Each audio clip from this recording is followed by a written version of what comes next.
Hi Brainies and welcome or welcome back to the channel. I hope you guys are doing super well and studying properly for your exams. I am your Brainy mentor and आज हम फिर से वही continue करेंगे very important question answers and मैंने अपना Instagram पे भी एक account बनाया. You can go and check that account out. You can go follow it. उसमें मैं proper notes, tests and question papers everything upload करती रहूँगी. So do check out the channel. Link मैं description में भी दे दूँगी and मैंने community post भी डाली. You can go and check out there also. ठीक है. So अब जो हम टॉपिक करेंगे फोर्थ चैप्टर है हमारा south Asian contemporary contemporary south Asia वाला जो चैप्टर है उसके इंपॉर्टेंट क्वेश्चंस करेंगे. तो इसमें इंपॉर्टेंट पता है क्या है, हर एक कंट्री का जितना भी डिटेल्स थी ना वो इंपॉर्टेंट है कि how did this country attain democracy, तो वो वाली डिटेल्स हम करेंगे. So let's begin with this chapter. So first we'll be starting about Pakistan कि Pakistan write an essay on Pakistan and democracy. So मैंने आपको प्रॉपर एक्सप्लेन किया था ये चैप्टर इफ़ यू रिमेंबर. तो क्या बोला गया, सबसे पहले हमारे जो थे एडमिनिस्ट्रेशन मतलब पाकिस्तान का कॉन्स्टिट्यूशन बन गया एंड जनरल अयूब खान जो थे he took over the administration and he elected himself the president. ठीक है, बट क्या हुआ, जो सिटीजन्स थे वो वो खुश नहीं थे प्रेसिडेंट रूल के ऊपर एंड तो उन्होंने क्या किया, अल्टीमेटली क्या हुआ, प्रॉपर लड़ाई वगैरह हुई एंड ऑल दैट, तो मिलिट्री रूल इस्टेब्लिश हो जाता है एंड जनरल यहिया खान वहां पर आ जाते हैं. एंड उस टाइम पर क्या होता है, बांग्लादेश क्राइसिस होता है 1971 एंड जब बांग्लादेश क्राइसिस होता है तो बांग्लादेश अलग से एक कंट्री बन जाती है एंड इसके बाद आती है एक democratic government under Zulfikar Ali Bhutto. ठीक है, कब तक रही, 1971 टू 1977. इसके बाद जनरल जिया उल हक फिर से आ जाते हैं as a military government and 1988 में फिर से आ जाती है democratic government under the leadership of Benazir Bhutto. ठीक है, फिर डेमोक्रेसी रहती है 1988 से लेकर 1999 तक.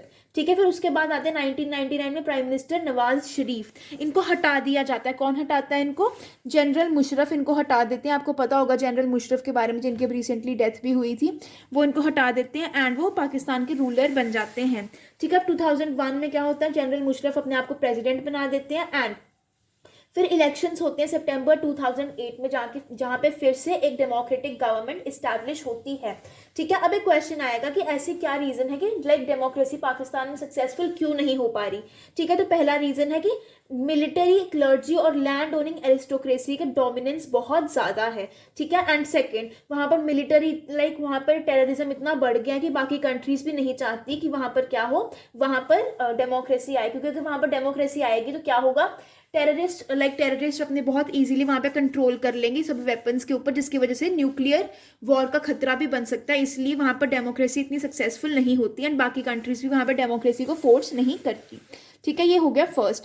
अब ये भी इंपॉर्टेंट है नेपाल के बारे में. Nepal first was a monarchy and 2006 में क्या हुआ, नेपाल में एक प्रॉपर लड़ाई वगैरह स्टार्ट होती है एंड उस टाइम पे मोनार्क कौन था, king Birendra. You don't have to remember the name, हमारी एनसीईआरटी में नेम नहीं गिवन है.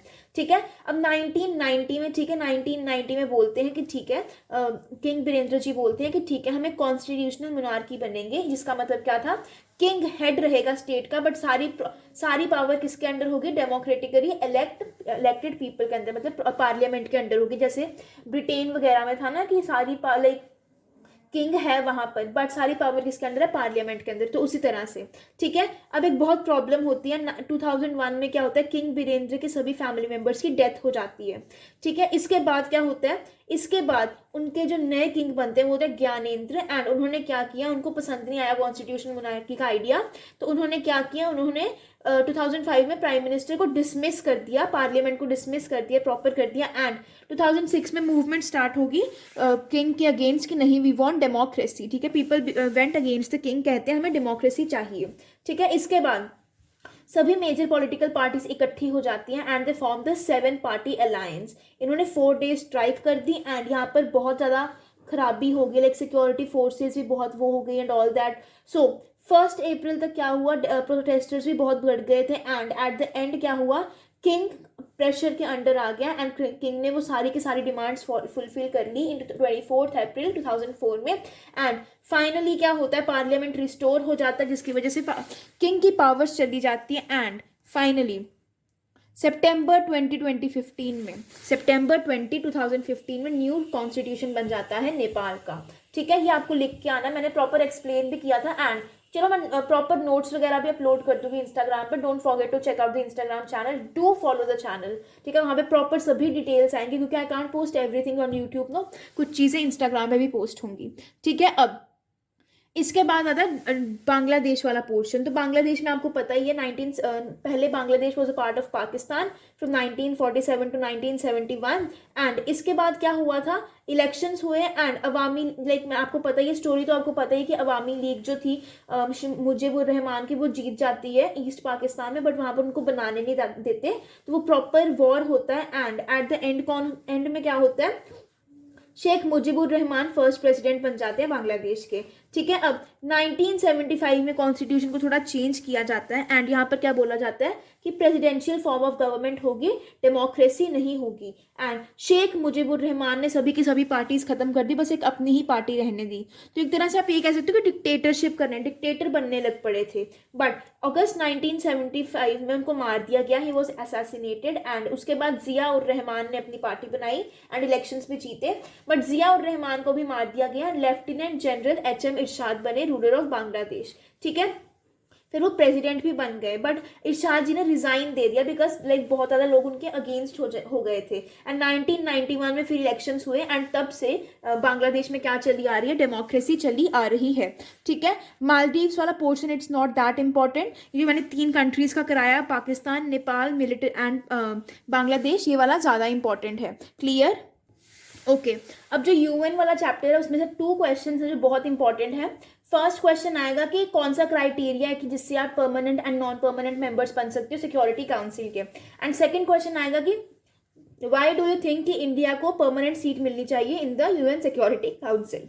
ठीक है, तो फर्स्ट क्वेश्चन हम यही करेंगे कि highlight any 4 factors which justify India's claim to permanent seat. कि आपको क्यों लगता है कि इंडिया को क्यों परमानेंट सीट मिलनी चाहिए. You have to write 4 factors. तो फर्स्ट फैक्टर ये आ जाएगा कि इंडिया इज द, अब सेकंड मोस्ट नहीं है, first most populous country in the world and इसकी पॉपुलेशन बहुत ज़्यादा है. Then second largest democratic country in the world, इसलिए इसको बना देना चाहिए. एंड थर्ड, इंडिया ने हर एक इनिशिएटिव में पार्टिसिपेट किया of the UN. And fourth, India has played an important role in the peace keeping efforts of UN. तो ये 4 पॉइंट्स बहुत इंपॉर्टेंट है जिसकी वजह से we should India should also be made a part of the UN security council, a permanent member of the UN security council. ठीक है, अब next, any 4 criteria that have been proposed in the recent years for a new permanent and non-permanent members of the Security Council. कि कौन सा criteria है जिसकी वजह से you have to be a permanent or a non-permanent member. तो पहला क्या, a country should be a big military power, a big economic power, contributor to the budget of UN, a very big nation in terms of population, मतलब population भी ज़्यादा होनी चाहिए, and democratic country होनी चाहिए जहाँ पे proper democracy follow की जाती है. Clear? So guys, that was it for the today's video. Next video में हम security chapter, globalisation chapter and environment वाला चैप्टर के भी इंपॉर्टेंट क्वेश्चंस करेंगे एंड इनको मैं साइड बाय साइड इंस्टाग्राम पे भी अपलोड करती रहूंगी. So if you like the video, don't forget to like, share and subscribe to the channel. You are a trainee mentor. Have a great day ahead.